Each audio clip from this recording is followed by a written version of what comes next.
नमस्कार दोस्तों, हरितस YouTube channel पर आपका स्वागत है।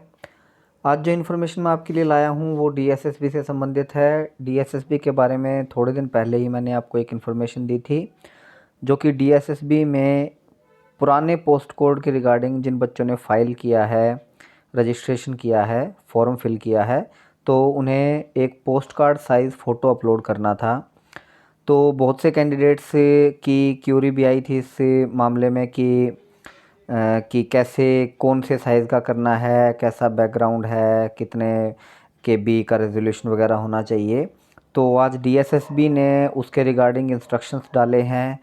तो जो भी कैंडिडेट्स फ़ोटो अपलोड करना चाहते हैं वो फ़ोटो अपलोड करने से पहले इन इंस्ट्रक्शंस को जो दोबारा देखें, एक बार ज़रूर इनको देखें और इन्हीं के हिसाब से अपना फ़ोटो और जो आईडी प्रूफ है वो अपलोड करें।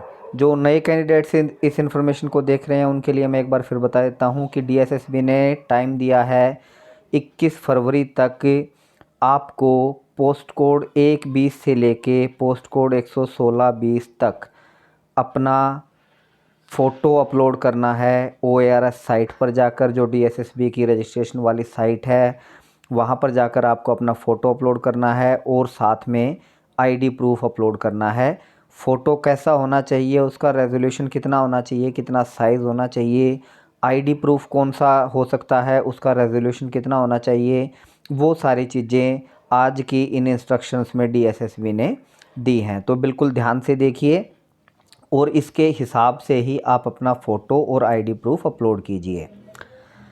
तो सबसे पहली जो लाइन है इसमें वो सेम है जो पहले मैं आपको बता चुका हूँ, एक बार फिर बता देता हूँ। पोस्ट कोड 120 से 116-20 तक सभी को 5x7 इंच का post card size photo upload करना है और आइडेंटिटी प्रूफ आपको अपलोड करना है। ठीक है, दो चीज़ें होगी। दूसरा पॉइंट आपको बता देता हूँ, ये जो आपको करना है ये DSSBonline.nic.in पर जाकर आपका जो OARS वाला पोर्टल होता है, जिसमें 10वीं का रोल नंबर और डेट ऑफ बर्थ से आपका रजिस्ट्रेशन नंबर बनता है और जो आपका पासवर्ड होता है वो होता है, उस पर क्लिक करके आपको फ़ोटो अपलोड करना है। अगर आप पासवर्ड उसका भूल गए हैं तो आप फॉरगेट पासवर्ड पे जाइए, तो वहाँ से आपको नया पासवर्ड जनरेट करने में मदद मिल जाएगी। इसके बाद तीसरा पॉइंट देखिए। तीसरा पॉइंट है, after login candidate can update his registration detail, update identity proof information and upload post card size photograph by using link click to update post code 120 to 116-20। जो भी जिस भी पोस्ट कोड के under आपने apply कर रखा है तो उसमें आपको अपलोड करना है पोस्ट कार्ड साइज़ फ़ोटोग्राफ और अपनी आइडेंटिटी प्रूफ की इन्फॉर्मेशन भी आपको डालनी है। ये दे रखा है इन्होंने, update his her registration detail, update identity proof information. उसमें जैसे आप ओपन करेंगे तो वहाँ पे आइडेंटिटी प्रूफ के लिए इन्फॉर्मेशन का एक कॉलम बना हुआ आएगा।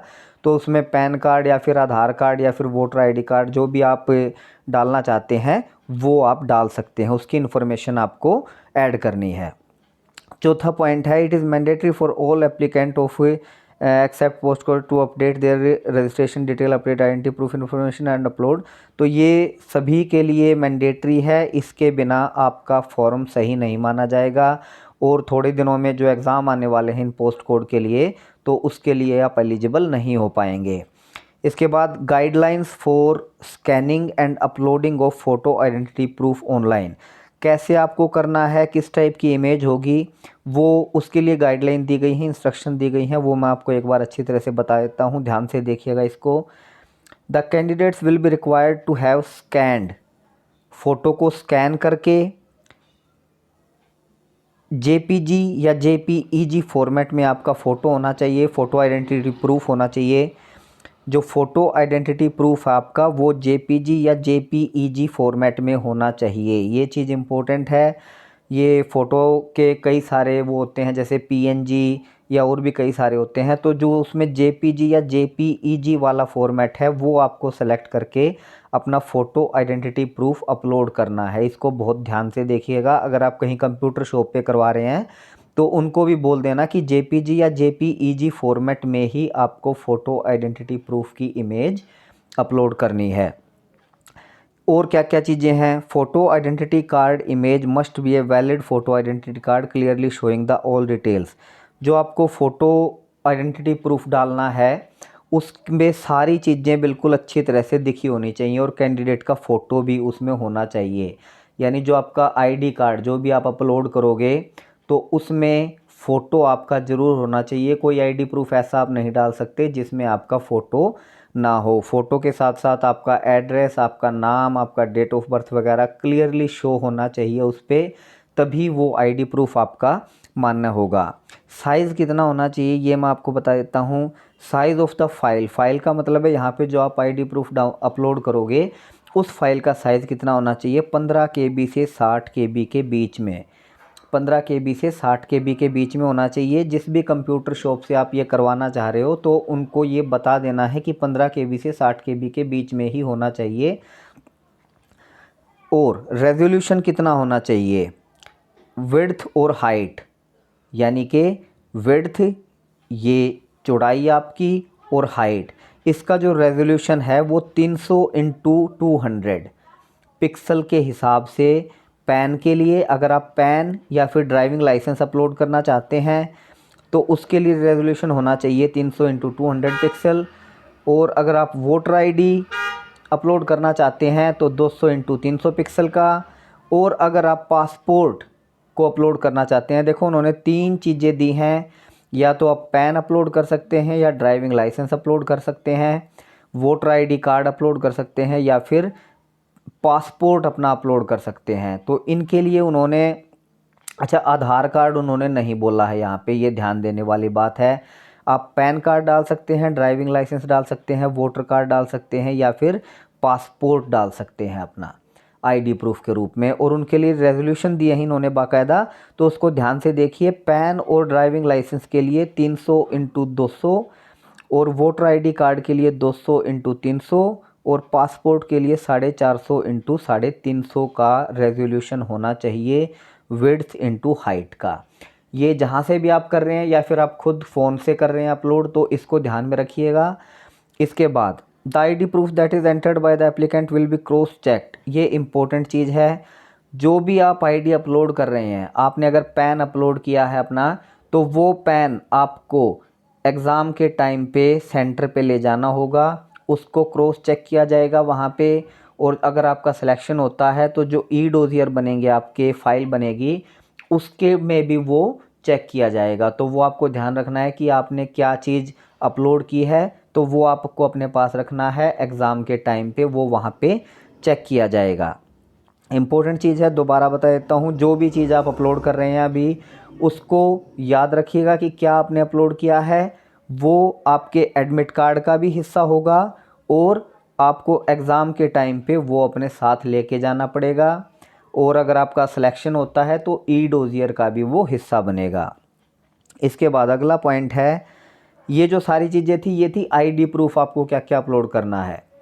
इसके बाद है पोस्ट कार्ड साइज़, जो फ़ोटोग्राफ है वो कैसा होना चाहिए, वो भी जेपीजी फॉर्मेट में होना चाहिए। Coloured post card size photograph होना चाहिए, 5x7 इंच का होना चाहिए।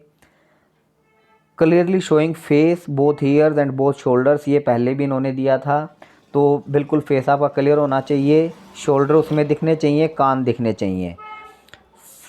अलाउड डायमेंशन 5x7 का होना चाहिए। अब अलाउड साइज़, ये इंपॉर्टेंट चीज़ है। ये जो कैंडिडेट्स पूछ रहे थे कि कितने रेजोल्यूशन का या कितने साइज़ का होना चाहिए, तो 50 KB से 30 KB तक का, 300 KB तक का फ़ोटो आप अपलोड कर सकते हो, 50 to 300 KB। और रेजोल्यूशन जो होना चाहिए 480 to 672 पिक्सल्स का होना चाहिए। ये सारी चीज़ें बहुत ध्यान से आपको करनी है। ये दो अलग अलग चीज़ें हैं। आईडी प्रूफ के लिए क्या क्या चीज़ें हो सकती हैं वो मैंने आपको बता दिया, pan card, driving licence, passport और वोटर आईडी। आधार का इन्होंने नहीं लिखा है तो हो सकता है कि वो उसे ना माने, तो 4 चीज़ें लिखी हैं इन्होंने। तो 4 चीज़ों में से कोई एक चीज़ आपको अपलोड करनी है और वो आपके एडमिट कार्ड पे भी छप के आएगा और वो आपको एग्ज़ाम के टाइम पे साथ में लेके भी जाना है। और अलग अलग चीज़ों के लिए अलग अलग रेजोल्यूशन दिए हैं उन्होंने और फाइल का साइज़ दे रखा है। तो वो सारी चीज़ें बहुत ध्यान से देखनी है। फ़ोटो जो अपलोड करना है 5x7 का, वो कितने KB का और कितने पिक्सल का होना चाहिए, वो भी आपको बिल्कुल ध्यान से देखना है। एक बार जब आप सेट कर लें सारा, ये फ़ोटो वगैरह अपलोड कर दें, तो प्रीव्यू ज़रूर देखें। प्रीव्यू में सारी चीज़ें आ जाएंगी आपकी कि वो फ़ोटो उतने KB का है या नहीं है। और ज़्यादातर तो यही होता है कि वो लेता ही नहीं उससे कम या ज़्यादा KB वाले को, पर फिर भी आपको ध्यान रखना है। और प्रीव्यू करने के बाद अगर आप सेटिस्फाई हैं कि हाँ भाई ये ठीक हो गया है, तो आप उसको सबमिट कर दीजिए। अगर कोई कैंडिडेट ये चीज़ें नहीं करता है तो उसको एग्ज़ाम में अपीयर नहीं होने दिया जाएगा, बिल्कुल क्लियर इन्होंने लिख दिया है। तो इसको ध्यान से पढ़ के जहाँ पे भी आप फ़ोटो अपलोड करवाना चाहते हैं, आईडी प्रूफ अपलोड करवाना चाहते हैं, उनको ये चीज़ दिखा दीजिए, इतने KB इतने पिक्सल के हिसाब से आईडी प्रूफ और फ़ोटो अपलोड करना है। इस टाइप की और इन्फॉर्मेशंस आपको मैं देता रहूँगा। इसी टाइप की एक इन्फॉर्मेशन जो नए कैंडिडेट्स हैं उनके लिए भी है, थोड़ी देर बाद मैं आपको वो भी दूंगा। तो इस YouTube चैनल को सब्सक्राइब करें, हरितस द एग्ज़ाम एक्सपर्ट। और इस टाइप की चीज़ों के लिए DSSB के प्रीवियस पेपर्स का बैच शुरू कर रहे हैं हम। अगर आप DSSB की तैयारी करना चाहते हैं तो हरितस द एग्ज़ाम एक्सपर्ट ऐप को डाउनलोड करें DSSB के प्रीवियस पेपर सॉल्यूशंस के लिए। और आगे हम DSSB का बैच भी चालू करेंगे जब एग्ज़ाम की डेट अनाउंस होंगी। अभी फ़िलहाल DSSB के जितने भी प्रीवियस पेपर्स आए हैं उनका सॉल्यूशन हम आपको देंगे, ताकि आपको एक आइडिया सा लग जाए कि पेपर किस टाइप के आते हैं, खासकर जो नए कैंडिडेट्स हैं जिनको नहीं पता कि पेपर कैसे आते हैं।